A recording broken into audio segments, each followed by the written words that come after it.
Think about your favorite Hollywood blockbusters for a second. Oh, I love a good blockbuster. Right, so picture Bruce Willis in Die Hard. Okay, classic. Or Jason Statham. Yeah. Vin Diesel in the Fast and Furious franchise.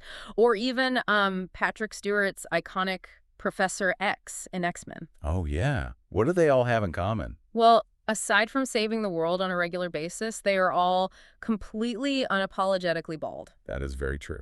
And let's be honest, when you are walking away from an explosion in slow motion on the big screen, a bald head looks incredibly cool. It really does. It's practically a superpower in Hollywood. Exactly. But for the everyday guy, and for many women too, noticing your hair thinning in the bathroom mirror feels a lot less like a superhero origin story and, well, a lot more like a biological betrayal. Yeah, it's a very different feeling when it's happening to you. It really is. Welcome to the Deep Dive Lab. Glad to be here. Today, we are pulling from a massive stack of recent medical journals, clinical trials, and epidemiological data from 2025 and early 2026. And it is a fascinating stack of research. It is. Our mission today is to unpack exactly why hair vanishes. We're going to map out the surprising global geography of baldness. Which is wild, by the way. Totally wild. And we'll explore the mind-blowing, genuinely sci-fi level medical breakthroughs of 2026. Because science is shifting the fight from merely saving the hair you have to actively regenerating the hair you've lost. It is fantastic to be exploring this with you today. The sheer volume of new data we are looking at is genuinely shifting paradigms. Yeah. Definitely. I mean, for decades, the medical community looked at hair loss as this inevitable one-way street. Like you just had to accept it. Right. You could maybe slow down the traffic, but you could never really turn the cars around. Okay, I like that analogy. But the research we are seeing published right now, especially the clinical trials from the last 12 to 18 months, is completely rewriting that narrative. We are moving from mere mitigation to actual visible restoration. Which is huge for anyone listening who's dealing with this. Absolutely huge. So, I want to start with the absolute basics, because before we can talk about regenerating anything, we need to know what is breaking down in the first place. Makes sense. What is actually happening on our heads when we start losing hair? I see the term androgenetic alopecia all over these papers, but what does that actually mean for you when you're looking in the mirror? In plain English, androgenetic alopecia is your standard male or female pattern hair loss. Okay. If we look closely at the underlying biology in our sources, it basically boils down to a very unfortunate collision between your genetics and your hormones. Ah, genetics. The thing we can't change. Exactly.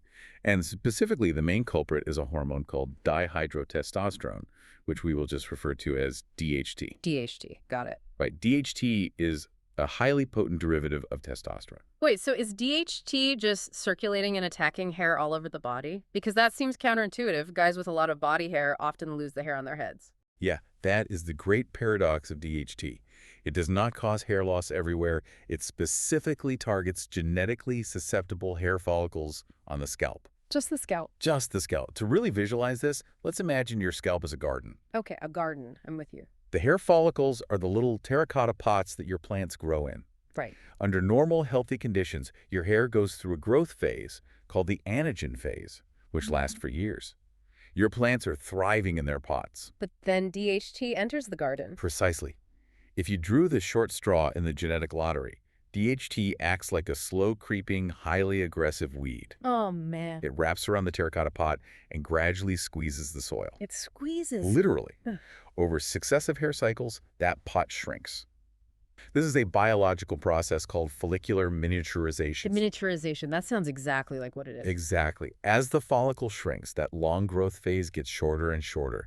The thick, healthy terminal hairs you're used to seeing get replaced by tiny, translucent peach fuzz hairs. It's fuzz. Yeah, dermatologists call those vellus hairs. And eventually, the weed squeezes so tight that the follicle stops producing hair altogether. Wow. Picturing a weed slowly strangling a garden is a terrifyingly clear way to understand it. It's brutal, but it's accurate. But you mentioned the genetic lottery. Do we know who is most likely to get this weed in their garden? Because I imagine it is not evenly distributed around the world. You'd be right. The geography of this condition is actually fascinating. Let's hear it. So Dr. Aditya K. Gupta and his team, they are affiliated with Mediprobe Research, and the University of Toronto recently published some staggering global epidemiological data in the journal PLOS-1. PLOS-1, okay. When you look at their numbers, Your zip code and your ancestry heavily dictate your hairline. Really? Just based on where you're from? Yeah. Caucasians are hit the absolute hardest. By age 50, up to 50% of Caucasian men will experience significant hair loss. Wait, 50%? That is literally a coin flip. It really is a coin flip. And when they mapped out the top countries for baldness globally, Spain sits at #1. Spain. I wouldn't have guessed that. #1 globally, with an estimated 44.5% of men affected. That is massive. They're very closely followed by Italy, France, and then the United States comes in at 42.68%. So the U.S. is right up there. Oh yeah, top 4. But contrast that with Asian populations and the prevalence drops dramatically. Yeah, dramatically. Well, countries like Indonesia have some of the lowest rates in the world, sitting around 26.96%. That is nearly an 18 percentage point difference just based on global genetics. It's a huge disparity. But whether you are living in Spain, the U.S., or Indonesia, the everyday relevance of this cannot be overstated.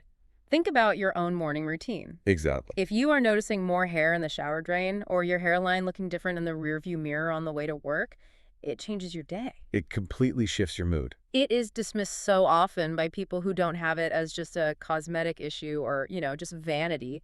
But the psychological studies in our stack paint a much darker picture. They really do.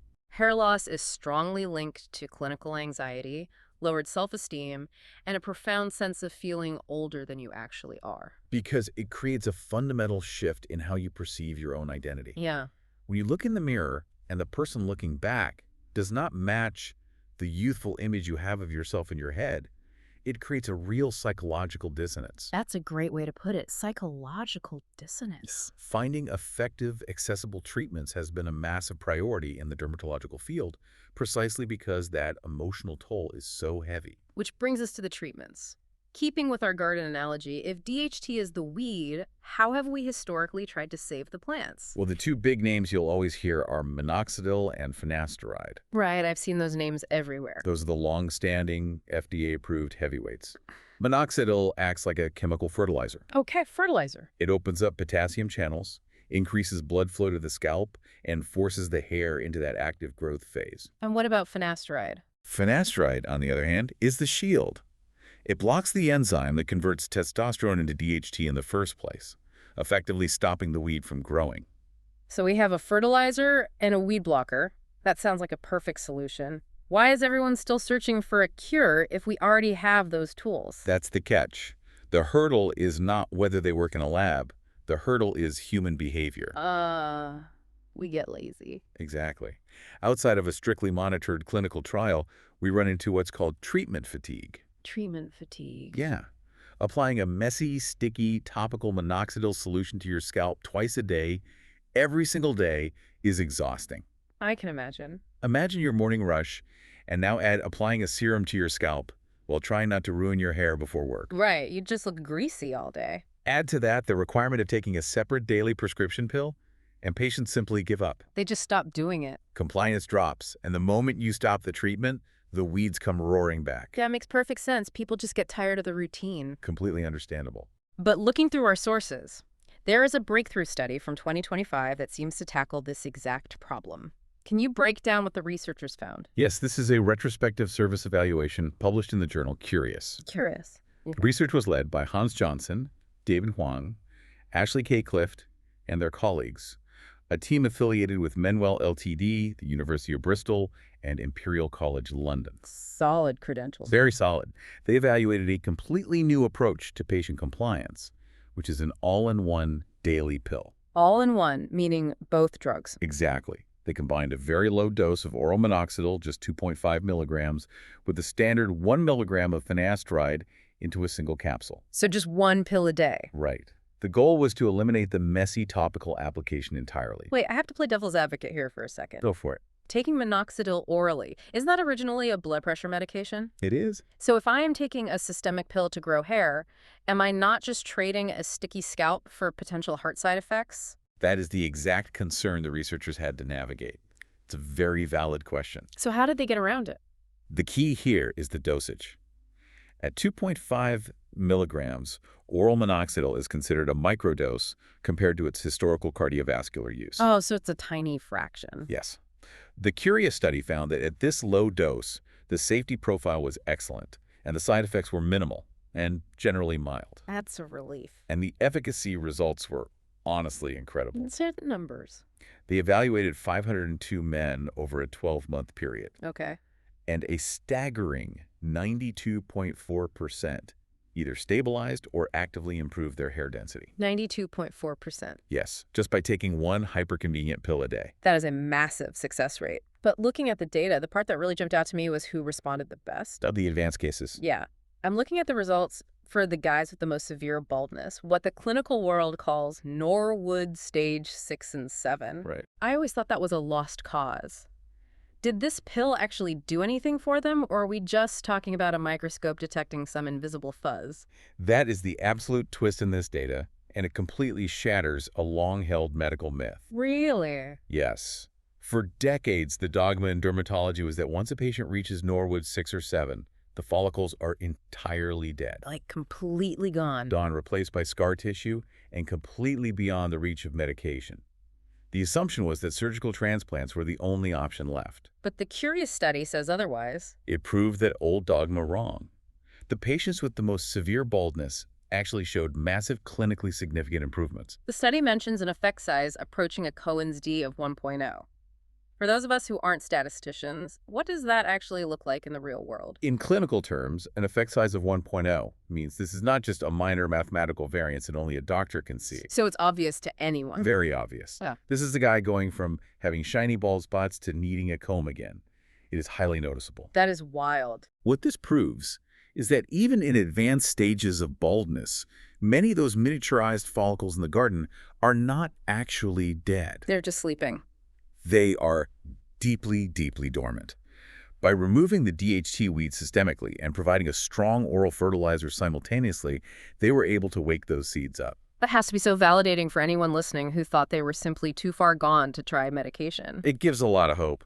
But as amazing as this all-in-one pill is, our deep dive doesn't stop in 2025. No, it doesn't. Because as we look at the papers published in 2026, we are stepping firmly into the sci-fi future of hair restoration. My favorite part. If the 2025 pill is a systemic treatment, how is 2026 changing the game? The philosophy is shifting from systemic treatments to localized, targeted assassins. Targeted assassins. I like the sound of that. While oral finasteride is incredibly effective, because it works systemically, it reduces DHT throughout the entire body. Right, which we talked about. And for a small percentage of users, that can lead to unwanted systemic side effects. Thanks. So the holy grail of hair loss research has always been finding a way to eliminate the effects of the weed locally, just to the scalp, without altering your hormones anywhere else in your body. And according to our sources, there is a drug in phase 2 trials right now called GT2029 that does exactly that. Yes, there is. It's categorized as a PROTAC drug. What exactly is a PROTAC, and how does it act as a targeted assassin? PROTAC stands for proteolysis targeting chimera. That is a mouthful. It is. But instead of just blocking an enzyme floating around in the blood like older drugs, GT2029 acts like a weed-seeking smart bomb. A smart bomb? You apply it topically to the scalp, it finds the specific androgen receptors on the hair follicles, slaps a biochemical tag on them, and essentially calls in the cell's own natural garbage disposal system to completely degrade and destroy the receptor. So it's destroying the lock so the DHT key cannot even fit into it. Precisely. If the receptor is destroyed, the DHT is nowhere to bind. The weed cannot grab onto the pot. Exactly. And here's the brilliant part, because PROTAC molecules are relatively large macromolecular structures. They do not absorb deeply into the bloodstream. Oh, so they just stay on the surface. They stay exactly where you put them, meaning the hormonal hit remains entirely localized to the scalp tissue. That is incredible. It is precision medicine at its finest. Okay, so we have bombed the weeds locally without affecting the rest of the body, but what about the soil? Ah, the soil. If those pots have been squeezed for years, the garden bed is still wrecked. How do we fix the scalp environment itself? That is where we turn to the research of Rima Laufer-Britva and Amos Gilhar, published recently in the journal Cosmetics. What did they find? Their work highlights how the focus in 2026 is squarely on regenerative medicine. Yeah. We are no longer just treating the symptom, we're treating the scalp like a complex ecosystem that needs to be rehabilitated. So researchers are deploying therapies designed to actively regenerate that soil. Yes. I am seeing treatments listed here like PRP and microneedling. Can you break those down? Sure. PRP stands for platelet-rich plasma. Plasma, like from blood. Exactly. The process involves drawing a small amount of your own blood, spinning it in a centrifuge to isolate highly concentrated growth factors, and injecting those directly back into your scalp to nourish the follicles. That sounds pretty hardcore. It's very But effective. effective. And they frequently pair that with microneedling, which creates microscopic punctures in the scalp to stimulate the body's natural wound healing response. Punctures. Tiny ones. It rushes collagen and blood flow to the area. That sounds intense, but the one that truly sounds like it belongs in a sci-fi movie is exosomes. Oh, exosomes are fascinating. Our 2026 data shows clinical trials using exosomes derived from umbilical cord mesenchymal stem cells. First of all, what exactly is an exosome? To understand exosomes, you have to look at how stem cells work. Stem cells are the master builders of the body. Right. But exosomes themselves are not cells. Think of them as microscopic messenger bubbles or chemical text messages that stem cells send to each other. Chemical text messages. Researchers are extracting these message bubbles, which contain potent biological instructions for repair and growth. So you inject these text messages into the scalp, and what do they tell the follicles? They deliver a message to those dormant, miniaturized follicles, telling them to wake up, repair themselves, and start growing thick hair again. That is mind-blowing. The clinical evidence for exosomes is building rapidly because they offer a massive advantage over older tech. Which is what? Because they are cell-free, they carry a significantly lower risk of immune rejection compared to actual stem cell transplants. Because you aren't actually putting foreign cells into the body. Exactly. It is a way of artificially inducing the cellular communication that happens naturally in a youthful, healthy scalp. Okay, so we have smart bombs destroying the weeds, and we have chemical text messages waking up the dormant seeds. Right. But let me ask the ultimate question. What if the seed is actually dead? Like decades gone? Okay. We cannot wake up a dead seed. Are you just out of luck at that point? Historically, yes. If the follicle was completely gone, your only option was a hair transplant surgery. Which a lot of people do. They do, but even that has a massive bottleneck, which is the donor supply. The donor supply, meaning the hair you have left. Right. Currently, a surgeon has to harvest healthy hair follicles from the back of your head and move them to the front. You are basically just rearranging the furniture. Rearranging the furniture. If you have severe, extensive baldness, you simply might not have enough healthy donor hair left to cover the bald spots. Right, you cannot create hair out of thin air to fill in the gaps. Well, not yet. Wait, what? The 2026 research stack shows that is exactly what is coming. But before we even talk about creating hair, the diagnostic tools have evolved to tell us exactly what we are working with. Diagnostic tools, like scanning the scalp. Yes. Dermatologists are now using AI-driven digital trichoscopy. AI is literally everywhere now. It is. Imagine a high-tech GPS system, but for your scalp. It maps out every single follicle, calculates hair density, and uses machine learning to predict exactly where you are going to lose hair before it is even visible to the naked eye. That level of proactive tracking is incredible, so you know exactly where the problems will be. Exactly. But back to the dead seeds. How are we solving the donor supply problem? Through a process called nanotissue bioprinting and hair follicle cloning. Cloning, actual cloning. Scientists are actively working on taking a tiny, single biopsy of your healthy hair follicles. They take that tissue to a lab, isolate the specific dermal papilla cells, and multiply them by the millions. Okay. Then, they use advanced 3D bioprinters to create hydrogel scaffolds. So let's translate that. What is a hydrogel scaffold? Think of it like a biological trellis. A trellis, like for tomatoes. Exactly. Just like a vine needs a physical structure to climb and grow properly, these multiplied cells need a microscopic structure to arrange themselves into a functional shape. Okay, I follow. The scientists are literally 3D printing brand new, fully functional hair follicle units ex vivo, meaning entirely outside the body, to be transplanted back onto your head. So they're synthesizing new seeds in a lab. We are synthesizing new seeds. So if I'm understanding this correctly, you could essentially have an unlimited supply of your own genetically identical hair. Limitless. You could go from completely bald to a massive, thick mane of hair, regardless of how much donor hair you originally had left. That completely changes the game. It completely eradicates the biological limits of current surgical procedures. Is this happening right now? While exploratory human trials for bioprinting are just getting underway, the successful animal models prove the concept works. The cellular trellis holds up. That is just phenomenal. We are looking at a future very soon where androgenetic alopecia is entirely fundamentally curable. So what does this massive stack of research mean for you, the listener? Let's distill everything we have covered today down to our 3 key takeaways. Sounds good. First, if you are looking in the mirror and noticing your hairline receding, know that it is a highly genetic, DHT-driven process. And if you are living in Western countries like the US or Spain, you are in the majority. It affects nearly half of the men in those populations. Right. It is entirely normal, and it is strictly biological. Exactly. Second takeaway. Second, the era of tedious, messy treatments is finally ending.